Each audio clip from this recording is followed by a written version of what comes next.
नमस्कार, मी स्नेहा. आपण पाहता एनडीटीव्ही मराठी. यशाचा कानमंत्र या खास कार्यक्रमात आपलं स्वागत. मंडळी, भारत हा शेतीप्रधान देश आहे, पण आता शेतीकडे पुन्हा एकदा लोक वळायला लागलेले आहेत. मध्ये शेतीला वाईट दिवस आले होते असं सुद्धा बोललं जायचं, पण आता पुन्हा शेतकरी जे आहेत नव्या जोमाने शेतीला लागलेत, नवे प्रयोग करतायत आणि शेतीमध्ये सुद्धा आता हे जे प्रयोग होत आहेत त्याविषयी आपण बोलणार आहोत. आणि म्हणूनच विदर्भात मसाल्याच्या शेतीचं उज्ज्वल भविष्य यावर आपण चर्चा करणार आहोत. आणि त्यासाठी आपल्या एनडीटीव्हीच्या स्टुडिओत आलेले आहेत, प्रयोगाची यशोगाथा सांगण्यासाठी आपल्या स्टुडिओत आलेले आहेत एक प्रयोगशील शेतकरी आणि प्रगतिशील शेतकरी, तसंच माजी आमदार, काँग्रेसचे ज्येष्ठ नेते मुझफ्फर हुसेन. सरांचं स्वागत करूया. सर, स्वागत तुमचं एनडीटीव्हीच्या स्टुडिओमध्ये. नमस्कार. तर आपण या सगळ्याला सुरुवात करणार आहोत, मात्र त्याआधी थोडक्यात खरं तर परिचय करून द्यायची गरज नाहीये, मात्र औपचारिकता म्हणून मी परिचय करून देते. ज्यांनी विदर्भातल्या भूमीत शेतीविषयक अनेक हटके प्रयोग केलेले आहेत अशा व्यक्तीशी आज आपण संवाद साधणार आहोत. विदर्भ म्हटलं की आजही शेती आणि शेतकऱ्यांसमोर अनंत अडचणी, अनंत प्रश्न शेती संदर्भातले खरं तर उभे राहतात आणि समस्यांचा जणू डोंगरच असतो. पीक कोणतं घ्यायचं, कधी लावायचं, किती प्रमाणात घ्यायचं, कशी शेती करायची आणि ती यशस्वी करायची आणि कशी करायची, या सगळ्या गोंधळात खरं तर विदर्भातला शेतकरी नेहमीच असतो. पण याला फाटा देत, गोंधळावर मात करत विदर्भामध्ये मसाल्यासारख्या चांगले पैसे मिळवून देणाऱ्या पिकांची शेती गेल्या 10 वर्षांपेक्षाही जास्त काळात अतिशय यशस्वी पद्धतीने करून त्यांनी दाखवलेली आहे. तसंच 10 वर्ष हा मोठा काळ आहे आणि त्यांनी हे सगळं कसं केलं, शेतीत, तेही विदर्भात मसाल्याच्या पिकांची शेती करावीत, हे त्यांच्या मनात कसं आलं आणि या सगळ्यात त्यांना यश कसं मिळालं, कुणाचं मार्गदर्शन त्यांना लाभलं, हे आपण आज सरांकडनं जाणून घेणार आहोत. चला तर मग आता चर्चेला सुरुवात करूयात.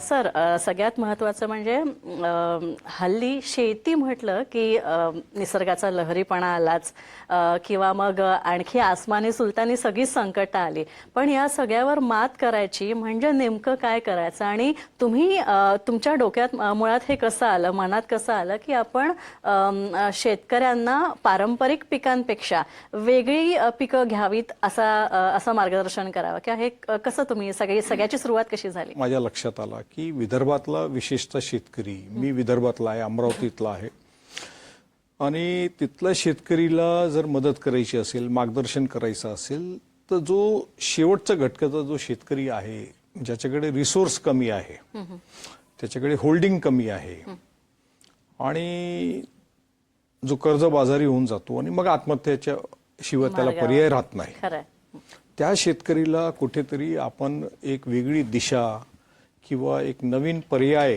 त्यांना आपण दाखवला पाहिजे. आणि म्हणून याच्यावरती आपण एक प्रयोग म्हणून आपल्या शेतावरती मॉडेल तयार करायला पाहिजे. त्याचा खूप 8-10 वर्ष देशभरामध्ये फिरून स्वतःच्या शेतावरती सर्व पिकं घेऊन त्याच्यात येणारी सर्व अडी अडचणी लक्षात आल्यानंतर माझ्या लक्षात आला की क्रॉप पॅटर्न चेंजची गरज आहे आणि त्याचं एक मॉडेल आपण तयार करायला पाहिजे. शासन काय करते त्यांच्या स्तरावरती गोष्ट वेगळी, पण आपल्याला जेवढं विशेष समजलं, प्रश्न समजले, तर आपण त्याच्यावरती प्रयास करूया. आणि देशभर फिरल्यानंतर माझ्या लक्षात आला की स्पाइसेस हा एक उत्तम पर्याय आहे. आणि विदर्भच्या 45-50 डिग्रीमध्ये स्पाइसेस करणं म्हणजे अत्यंत कठीण काम होता, पण शेवटी एकदा आपण ठरवलं की हे करायचं आहे, प्रयोग करायचा आहे, तर मग त्याच्यासाठी आपली सगळी मानसिक तयारी ठेवून आपण त्याच्यात पुढे गेलं पाहिजे. आणि ती सुरुवात तशी झाली आणि म्हणून मग मी स्पाइसेसची एक क्रॉप आणत गेलो आणि ती लागवडला मी सुरुवात केली. हा खरं तर खूप एक धाडसी विचार होता असं म्हणावं लागेल. आणि सगळ्यात महत्त्वाचं म्हणजे विदर्भातलं तापमान किंवा विदर्भातलं जे सगळं हवामान आहे ते कपाशी आणि सोयाबीन सारख्या पिकांसाठी, जी पारंपरिक पिकं मानली जातात तिथली, त्याच्यासाठी पोषक आहे. पण मसाल्याच्या पदार्थ आपण इथे करावेत, म्हणजे सुरुवात ही कुठून तुम्ही केली? जेव्हा मी हे विचार केलं की मला क्रॉप पॅटर्न चेंज करायला पाहिजे, तर मग नक्की कोणता क्रॉप करायला पाहिजे. आणि त्याचं करता मी कर्नाटकाला माझ्या एक मित्राच्याकडे गेलो होतो, ज्यांचं खूप मोठं प्लांटेशन आहे. आणि योगायोगाने त्यांनी मला doctor M.N. Venugopal, farmer head of spice division ICER, त्यांच्याशी ओळख करून दिली, ज्यांना फादर ऑफ ब्लॅक पेपर बोलला जातो. आणि त्यांच्याशी संपर्क झाल्यानंतर त्यांच्या मार्गदर्शनाखाली सातत्याने 2-3 वर्ष त्यांच्याकडे पाठपुरावा केल्यावर, सायंटिस्ट कसे असतात हे मी तुम्हाला सांगायची गरज नाही, ते मुडी असतात, राजकीय क्षेत्रातल्या माणसांवरती विश्वास त्यांचा नसतो. 2-3 वर्ष त्यांच्याकडे पाठपुरावा केल्यानंतर त्यांना माझा उपदेश काय आहे, इंटेन्शन काय आहे हे त्यांना सांगितल्यावर त्यांना माझ्यावरती थोडाफार विश्वास बसला. त्यांनी शेतावर यायचं, नागपूरला यायचं ठरलं. ते मैसूरला राहतात, रिटायर्ड झाले, 15 वर्ष झाले. शेतकऱ्यांना ते मार्गदर्शन करतात, कर्नाटका, केरला, आंध्रा, तमिळनाड या ठिकाणी. आणि ते माझ्या शेतावर आल्यानंतर त्यांनी जे मी काय ऑर्गॅनिक जैविक शेती करत होतो ते त्यांनी बघितलं, SOPs बघितली आणि ही वॉज क्वाईट सॅटिस्फाईड. मग त्यांनी म्हटलं की नक्की आपण या ठिकाणी एक मॉडेल तयार करू. आणि मग त्याची सुरुवात झाली 4 वर्ष मागे. एक्झॅक्टली स्पायसेस लागवडीची सुरुवात 4 वर्ष मागे झाली. आणि मग सगळे प्लांट्सचं प्रोक्युअरमेंट ते स्वतः करू लागलेत. केरला, कर्नाटका, शिमोगा, मलाही 10-12-15 हजार किलोमीटर त्यांनी फिरवलं, शिकवलं. आणि मग ते आम्ही काली मिरी आणली, दालचिनी आणलं, तेजपान आणलेत, कॅशू आणलेत, काजू जे आपण म्हणतो, कोकणातमध्येच काजू होतो. म्हणजे आता हाही प्रयोग करणार आहात तुम्ही? ते लावलं आम्ही आणि आम्ही हार्वेस्टिंग पण केली. आणि आता मल्टिप्लिकेशन ऑफ प्लांट्स आम्ही करतोय, कारण शेतकरी जे आमच्या शेतावर येतात ते सगळं बघितल्यानंतर त्यांच्या मनात होते का आपणही काहीतरी वेगळं करायला पाहिजे. मग ते म्हणतात प्लांट्स पाहिजे आम्हाला. मग त्यांच्यासाठी ते मल्टिप्लिकेशन ऑफ प्लांट्स आम्ही ते सुरुवात केलेली आहे. तर काजू आणलं, 25 प्रकारचे फणस आणलेत. लोकांना आपल्याला मुंबई आणि शहरामध्ये फक्त 2 प्रकारचे फणस माहिती असतात. 25 प्रकारचे फणस आणलेत आम्ही. 12माशी फणस आणले. एक नाही, तर वार्षिक 2दा फणसचं उत्पादन, असे 12माशी फणस आणले. आम्ही तिथेच थांबलो नाही, तर अद्रक आणि हळद तर हे सगळेच ठिकाणी महाराष्ट्रात होते. सांगली, कोल्हापूर या पट्ट्यात खूप मोठ्या प्रमाणात होतो आणि विदर्भातही खूप मोठ्या प्रमाणात होते. पण त्याच्यामध्ये काला ब्लॅक जिंजर, काळा आलं, ज्याला मेडिकेशनल व्हॅल्यू आहे. आणि ब्लॅक जिंजर आपण जर गुगल केलं तर आपल्याला दिसेल 2000 रुपये किलो रॉ जिंजर असतो तो. आता तोच रेग्युलर जिंजर कास्तकार 20 रुपये किलोने विकतो. त्याला लावण्याची पद्धत, याला लावण्याची पद्धत सेम आहे, एकसारखी आहे. पण याची किंमत 2000 रुपये किलो, त्याची किंमत 20 रुपये किलो, याचा पावडर 15,000 रुपये किलो, त्याचा पावडर 200 रुपये किलो. तर नुसतं स्पायसेस लावणं असं नाही, तर स्पायसेस मध्ये सुद्धा आणि त्याच्या व्यतिरिक्त सुद्धा हाय तिकीट व्हॅल्यू कोणाला आहे, लॉंग शेल्फ लाईफ कोणाला आहे, याचाही विचार केला गेला. शेतकरीला खूप काही प्रोसेस करायची गरज नाही. अच्छा, पण सर मला एक सांगा की मसाल्याचे पदार्थ जेव्हा लावायचं ठरलं आणि तेव्हा बियाणं त्याचं मिळवणं, सीड्स कलेक्ट करणं हे फार महत्वाचं असतं. आणि त्यातही आजकाल संकरित बियाणी बाजूला सरकवून जे नैसर्गिक बियाणं आहे ते पण मिळवणं फार महत्वाचं असतं. मग हे कसं मिळवलं? काली मिरीचे बघा प्लांट्स भेटतात, त्याला बियाण्याची गरज नाही. काली मिरी इज अ फॅमिली ऑफ पान, वेल. आणि आपल्या घरामध्ये मनी प्लांट पण असतात. तर मनी प्लांट, काली मिरी आणि पान जे आपण खातो, it's from the same family. आता तुमच्या लक्षात येईल की फक्त तुम्हाला ती त्याची कापायची आणि ते रोपायचं. काली मिरी 100 प्रकारचे प्लांट्स येतात. जसं आंबे आपल्या देशामध्ये 250 पेक्षा जास्त व्हरायटी आहेत. पण आंबाच बोलला जातो त्याला. रस काढल्यानंतर तो केसर कोणता ना बदामी कोणता ना हापूस कोणता काही कळत नाही. तर आंब्याचा रसच बोलला जातो. तसंच काली मिरी ही प्लांट्स 100 टाईपचे आहेत. तर विदर्भच्या टेम्परेचरमध्ये कोणता प्रकारचा प्लांट लावू शकतो, P1, P3, P4, P5, पेरुनू, असं खूप नाव आहे त्याला. तर डॉक्टर M.N. वेणुगोपालनी त्या ठिकाणी ते सिलेक्ट केलं की कोणते प्लांट्स, कोणती व्हरायटीचे ब्लॅक पेपर इथे लावता येईल. दालचिनीची आम्ही रोपं आणली, केरला, कर्नाटकामधनं रोपं आणली. आता दालचिनी आमची हार्वेस्टिंगला आली यावर्षी. We are going to harvest it in February. आणि दालचिनीला जी फ्लॉवरिंग झाली आता त्याच्यातनं आम्ही प्लांट्स तयार करतोय. दालचिनीचे बुटी कलम्स ते डालीवरतीच आपल्याला त्याला शिलून त्याच्यावरती बांधून रोप तयार करायचं, तर तेही मल्टिप्लिकेशन आम्ही सुरू केलं. म्हणजे शेतकऱ्यांना, विदर्भातले शेतकऱ्यांना जे आमच्या शेतावर येतात त्यांना रोपं कुठनं आणायची, तर कर्नाटका केरळातनं आणायचा तो विषय नाही. म्हणजे स्टार्ट टू एंड, म्हणजे नुसतं तुम्ही गरम मसाले लावा असं नाही, तर तुम्हाला प्लांट्स कुठनं भेटेल, मग हे कसं लावायचं त्याचं सुद्धा मी मार्गदर्शन करतो. शेतकरी आमच्या शेतावर जेव्हा येतात तर त्याचंही मार्गदर्शन आम्ही करतो. दालचिनीची रोपं असं असतो, तेजपानाची आम्ही प्लांट्स आणली, आता त्याचे तेजपानांचा प्लांटवरतीच आम्ही मल्टिप्लिकेशन ऑफ प्लांट्स केलं, तर त्यालाही काही सीड्स लागत नाही.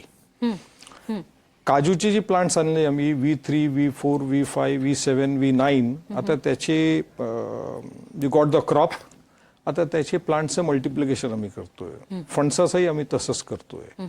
तर शेतकऱ्यांना, विदर्भातल्या शेतकऱ्यांना कुठे या प्लांट्स किंवा बियाणा शोधायला जायची गरज नाही.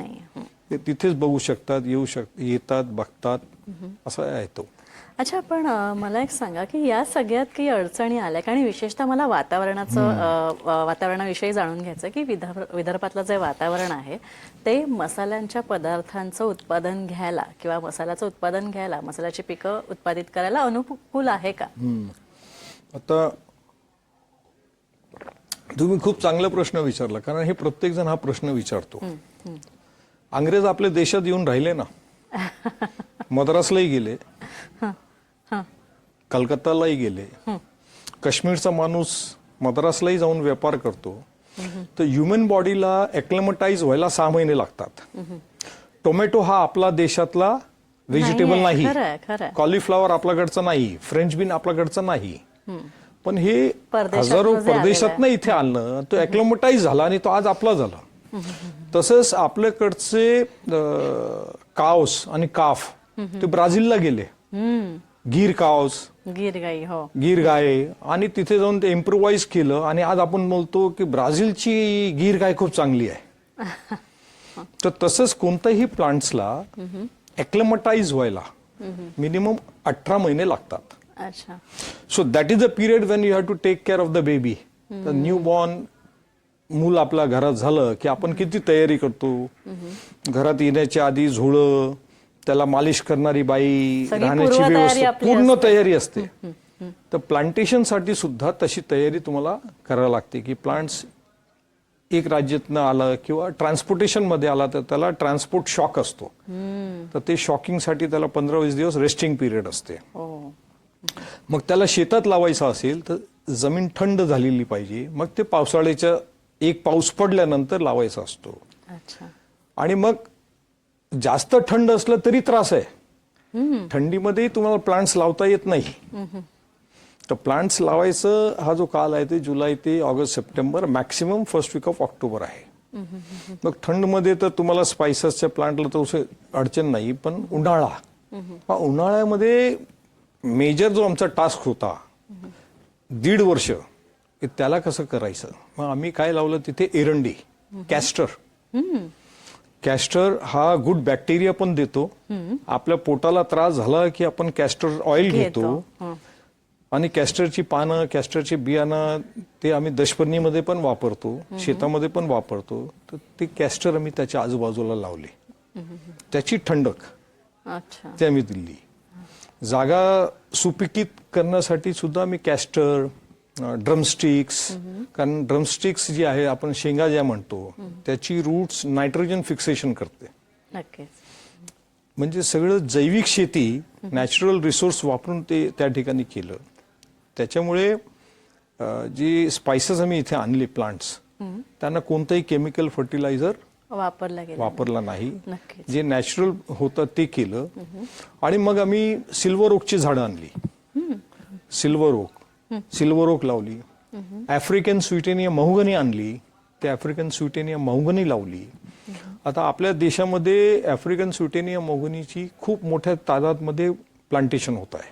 कशासाठी होतोय, तर ग्लोबल वॉर्मिंग जो आहे, ग्लोबल वॉर्मिंग जो आपण म्हणतो, पृथ्वी गरम होत चालली आहे, तर याला थंड कशी करायची किंवा कार्बन एमिशन कसं थांबवायचं, त्याच्यासाठी आफ्रिकन स्वीटेनिया महोगनी आहे. आणि विशेषतः युनायटेड नेशनमध्ये ज्या अर्थी ग्लोबल वॉर्मिंगवरती चर्चा झाली आणि मग कोणत्या देशामध्ये कोणता प्लांटेशन करायचं, तर आपल्या देशामध्ये आफ्रिकन स्विटेनिया मौगनी ठरला का याचा प्लांटेशन करायचं. तर त्याचा बेनिफिट काय आहे की त्याची जी सीड्स आहेत ते मेडिकेशनल व्हॅल्यू पण आहे त्याला एक, त्याचा जो लाकड आहे टिंबर व्हॅल्यू आहे त्याला 2, आणि त्याची लाईफ स्पॅन मोठी आहे. अच्छा. आता आम्ही आफ्रिकन स्विटेनिया मौगनीवरती पण काळी मिरी लावली, आम्ही सिल्वर ओक वरती पण काळी मिरी लावली. आमच्या शेतात जुने जे आंब्याची झाडं होती शेतकऱ्यांना दाखवण्यासाठी का तुमच्याकडे समजा 25 वर्षाचा आंब्याचा झाड झाला असेल आणि तुम्हाला त्याला काढायची इच्छा नसेल तर तुम्ही त्याच्यावरही काळी मिरी लावा. तुमच्याकडे शेवगाचं झाड असेल तर त्याच्यावर पण तुम्ही लावा, नीमचं झाड असेल तर त्याच्यावर पण लावा. अशा विविध ठिकाणी आम्ही ते वेगवेगळ्या झाडांवरती लावलं. नक्कीच सर, मला हेच ऍक्च्युली विचारायचं की जेव्हा तुम्ही शेतकरी तुमच्याकडे आले आणि मार्गदर्शन या सगळ्याचं घेतलं गेलं तेव्हा नक्कीच म्हणजे कुठलीही नवीन गोष्ट जेव्हा आपल्याला समोर पाहायला मिळते तेव्हा मन सहजासहजी ते मान्य करत नाहीत. तर शेतकऱ्यांची काय प्रतिक्रिया होती? आणि सगळ्यात महत्वाचं म्हणजे मसाल्याच्या पदार्थाची शेती आणि त्याच्या मागचं आर्थिक गणित, म्हणजे हा स्वाभाविकरित्या हा प्रश्न आलाच असेल शेतकऱ्यांना की याने आम्हाला आर्थिक नफा किती होईल जर आम्ही ही शेती केली तर. त्याबद्दल माझ्या शेतावरती माझ्याकडे 11 जिल्ह्यातनं विदर्भातनं शेतकरी येतात. मी दर 15 दिवसात 4-5 दिवस शेतावर असतो आणि 15, 20, 25, 50, 100 असे ग्रुप्स येतात. त्यांचा पहिला प्रश्न असतो उत्पन्न किती मिळेल. सहज आहे की तो एवढा निराशजनक झालेला आहे की त्याला नवीन काही प्रयोग करायची त्याची इच्छाशक्ती राहिलेली नाही. आणि म्हणून मी मागील 10 वर्ष याच्यावरती प्रयत्नशील आहे, पण लोकांना मी बोलवत नव्हतो, सांगत नव्हतो, कारण मला रिझल्ट्स दाखवायचे होते. आज माझ्या शेतावर रिझल्ट्स तयार आहेत. काली मिरी दिसते, आंबा दिसतो, पर्शियन लाईम सीडलेस दिसतो. आता तुम्हाला लाईम निंबू माहिती असेल फक्त 20 रुपये किलो, पण पर्शियन लाईम तुम्ही गुगल करा तर तुम्हाला 100 रुपये किलो दिसेल. आणि नेचर्स बास्केटमध्ये गेले तर तोच निंबू 750 रुपये किलो आहे. सिट्रस फ्रूट आहे, सिट्रस विदर्भामध्ये फेमस आहे. तर शेतकऱ्यांचा हा पहिला प्रश्न असतो. पण आता मॉडेल जेव्हा त्यांच्या समोर दिसतोय तर मी त्यांना विचारतो घरात फोन करा आणि गरम मसाला दालचिनी काय भाव आणली वहिनींना विचारा, काली मिरी काय भाव आणला ते विचारा, चिंच काय भाव आणला तुम्ही विचारा, आणि हे रिझल्ट तुमच्या समोर आहे. कॅल्क्युलेट तुम्ही करा, सिंपल. एपीएमसीला काय भाव मिळतो ते बघा, रिटेलला काय भाव मिळतो ते बघा. आता एक आंबा तुम्ही पावसाळ्यात कधी आंबे खाल्लेत का? नाही. तुम्ही 12मासी केसर आंबा लावलेले आहेत माझ्याकडे. 4 crops during the year, 4 crops. Kesar आंबा आहे, 200-250 ग्रामचा फळ होतो आणि round the year it is cropping. नक्कीच. आपण सर मला आणखी एक विचारायचं आहे की हल्ली सरकार पण म्हणजे राज्य सरकार पण आणि केंद्र सरकार पण प्रोत्साहन देत आहे मसाल्याच्या शेतींना. तर याविषयी काय सांगाल? म्हणजे शेतकऱ्यांना फायदा होण्याच्या दृष्टीने तुम्ही काय सांगाल? हे बघा, केंद्र सरकार आणि राज्य सरकारची Indian council of agriculture research आहे, Indian institute of spice research आहे, स्पाइस बोर्ड ऑफ इंडिया आहे, central plantation crops research institute आहे, नॅशनल हॉर्टिकल्चर बोर्ड आहेत. पण माझं व्यक्तिगत मत असं आहे की ज्या ज्या जिल्ह्यामध्ये आणि डिव्हिजन हेडक्वार्टर्समध्ये जे ॲग्रिकल्चर युनिव्हर्सिटीज आहेत त्यांनी अशी एक मॉडेल, क्रॉप पॅटर्न चेनचं मॉडेल, मी म्हणतो स्पाइसेसचं करा, पण त्यांना असं वाटत असेल की याच्यापेक्षाही काही दुसरा अजून चांगला होऊ शकतो, तर त्यांनी प्रत्येक युनिव्हर्सिटीमध्ये असं एक मॉडेल तयार करायला पाहिजे. डिव्हिजनल हेडक्वार्टरला ज्या युनिव्हर्सिटी तिथे, जिल्हा हेडक्वार्टरला ज्या युनिव्हर्सिटी आहे तिकडे, कृषी विज्ञान केंद्र आहे KVK जिथे आहे तिथे, म्हणजे जेणेकरून शेतकऱ्यांना तिथे जाऊन बघता येईल आणि लोकांपर्यंत, शेतकऱ्यांपर्यंत तो विषय पोचेल. तर हे इन्स्टिट्यूट काम करताय, पण माझं व्यक्तिगत मत असं आहे की हे शेतकऱ्यांपर्यंत पोहोचू शकलेले नाही किंवा नव्याने काही रिसर्च करायची त्यांची मानसिकता नाही. जे Indian institute of spice research आहे की मी गुगल करून ते बघत होतो, तर मला असं दिसलं की काही जलगाव किंवा अन्य ठिकाणी काही प्रायव्हेट कंपनींना सोबत घेऊन मनरेगाच्या माध्यमातून तेजपान लावण्याचा काहीतरी फॉरेस्ट्री डिपार्टमेंटमध्ये, ट्रायबल एरियामध्ये काहीतरी प्रयत्न चालू आहे, गडचिरोली काही प्रयत्न चालू आहे. पण हा काही प्रयत्न करून चालणार नाही. याला खूप मोठ्या स्केलला स्टेटला बघायला लागेल आणि मॉडेल तयार करायला लागेल. जोपर्यंत तुम्ही मॉडेल तयार करत नाही तोपर्यंत तो कास्तकारला विश्वास बसणार नाही.